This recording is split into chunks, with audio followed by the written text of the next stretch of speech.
Membongkar netralitas TNI pada pemilu 2024 atas terjadinya penganiayaan.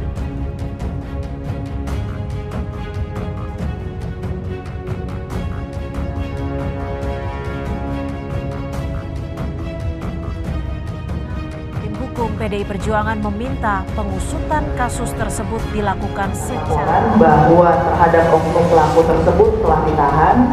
Oleh karenanya kami meminta kepada Bapak Panglima TNI untuk dapat melakukan proses hukum terhadap oknum pelaku secara transparan. Minimal ini bisa dikenakan pasal 351, yaitu tentang penganiayaan. Yang kalau korbannya mengalami luka berat, itu ancaman hukumannya bisa sampai 5 tahun. Kemudian pasal 170 KUHP, tadi pasal 351 KUHP ya.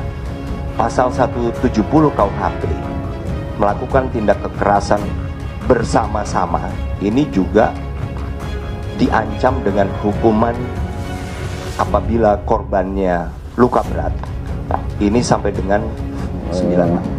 Kejadian yang di Boyolali itu, kemudian Dandim juga sudah melakukan langkah-langkah memberikan santunan dan sebagainya. Saya rasa itu ranahnya Bapak Kasat ya. Bapak Kasat sudah memerintahkan unsur satuan terkaitnya untuk menangani masalah ini. Masih hangat soal kabar peristiwa kekerasan oknum TNI yang terjadi pada Sabtu 30 Desember di depan markas Kompi Senapan Boyolali. Alasan kekerasan karena sejumlah anggota TNI merasa terganggu dengan suara knalpot brong dari motor relawan Ganjar Pranowo sewaktu berkampanye di jalan raya tidak dapat dibenarkan. Sebab jalan raya juga dilalui kendaraan besar dan berat seperti bus, truk, dan lain-lain yang juga membisingkan telinga. Tindakan main hakim sendiri atau kesewenang-wenangan hukum oleh anggota TNI dari markas Kompi Beyond Rider 408 tentunya tidak dapat dibenarkan dengan alasan apapun dan harus dilakukan penindakan yang tegas secara institusional. Terlebih saat ini merupakan momentum kampanye politik dan penganiayaan oleh anggota TNI tersebut dilakukan terhadap salah satu relawan calon presiden dan calon wakil presiden. Hal itu tentu dapat menyulut prasangka ketidaknetralan TNI dalam pemilu. Institusi TNI bergerak cepat sehingga dalam waktu 3 hari telah ditetapkan 6 anggota TNI sebagai tersangka. Media menyoroti peristiwa ini dan bersama masyarakat mulai mempertanyakan netralitas TNI dalam kancah pemilu 2024 ini. Wajar saja pernyataan itu muncul karena peristiwa kekerasan di Boyolali itu melibatkan sejumlah korban yang merupakan relawan Ganjar Pranowo Mahfud MD.